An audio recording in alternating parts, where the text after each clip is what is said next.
kalau anak ibu ingin dimudahkan pengetahuan oleh Allah, Allah yang punya ilmu, Allah yang punya pengetahuan, Allah yang punya wawasan segalanya, semua tidak luput dari Allah. Ya, perhatikan, wa huwa ala kulli syai'in qadir, wa huwa bikulli syai'in alim. Semua Allah tahu. Kalau ingin diberikan oleh Allah pengetahuan itu, maka dekati Allah pemiliknya. Bagaimana caranya? Salat. Salat, salat, salat. Tingkatkan salatnya. Maka anak ibu jaga betul disiplin salat. Masih ingat nasihat Nabi? Jika anak usia 7 tahun ajari mereka salat. Usia dia 10 tahun menjelang balik tidak mau salat, maka berikan pelajaran yang membuat dia mengerti. Berikan pelajaran. Kenapa Nabi meminta anak salat, salat, salat, salat? Karena ada korelasi antara salat dengan kepintaran seorang anak dan kebaikan seorang anak.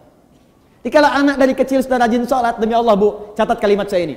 Kalau anak diajari salat dengan benar dari kecilnya, maka anak itu dewasa akan tumbuh menjadi anak yang baik dan pintar. Itu sudah rumus.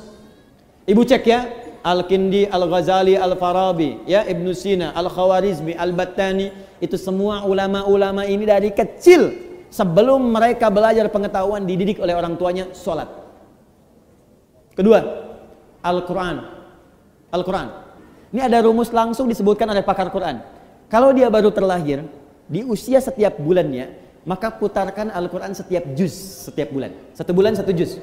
Berurut. Misal, bulan pertama dia lahir, juz 1, Al-Fatihah sampai 141. Juz 2, 142 sampai 253. Juz ketiga, ya 253 sampai dengan Ali Imran ayat ke-92. Terus, juz 1, juz 2, juz 3 sampai juz 30. Jadi, begitu anak itu usia 30 bulan, dia sudah mendengar 30 juz. Dan bayi itu fungsi pertamanya pada pendengarannya, bukan pada penglihatannya. Ketika usia 30 bulan, artinya 2 tahun setengah. 24 bulan 2 tahun, 6 bulannya setengah, 2 tahun setengah dia sudah mulai bisa bicara. Dan dia sudah menghimpun di memorinya 30 juz Al-Quran. Anak itu, ini sepakat para pakar Quran, hanya tinggal diajarkan menghafal Quran 6 bulan, hafal Quran 30 juz. Di 3 tahun anak itu sudah hafal 30 juz. Ibu cari murattal 30 juz. Misal dengan speaker aktif atau yang lain, ibu putar aja di rumah 24 jam. Simpan di ruangan yang strategis, di ruang tengah, di kamar tidur. Saya biasanya di rumah itu di speaker aktif ada sesuai dengan tempat lah. Di setiap kamar kami simpan speaker aktif, Quran 24 jam aja putar. Di ruangan tengah ada di situ. Jadi tiap hari yang terdengar Quran. Tiap hari. Itu suasananya beda Bu, akan lain suasananya, beda. Ibu buka ya, ada kitab namanya Bidayatul Mujtahid. Sekarang banyak digandrungi, kitab fikih. Fikih perbandingan. Bidayatul Mujtahid ini Bu, itu tentang fikih perbandingan, tapi yang nulis dokter bedah.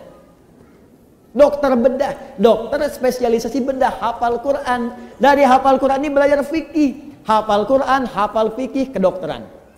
Ibnu Sina, hafal Quran, hafal hadis, hafal tafsir, kedokteran.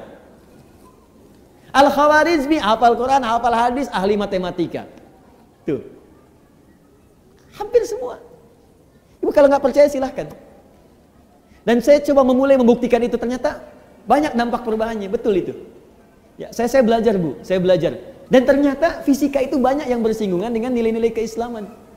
Ya, di bab gaya aja, gaya gerak sama dengan gaya dorong, F1 sama dengan F2. Ya, apa yang masuk itu yang keluar. Gayanya tinggi, pukulan kencang, rendah sedikit. Sama, iman sedikit yang keluar pun ibadahnya sedikit. Imannya kuat, dicas kuat, yang keluar ibadahnya kuat. Nah, sekarang anak fisika itu belajar untuk ujian saja. Anak sekolah belajar hanya untuk ujian, makanya ilmunya nggak dipakai dalam kehidupan. Saya sarankan begini, mumpung masih ada waktu, ibu dekati Al-Quran. Dan dekatkan anak-anak itu dengan Al-Quran. Itu Allah akan tingkatkan tingkat kecerdasannya. Kalau hafal dengan benar, itu minimal 3 kali lipat.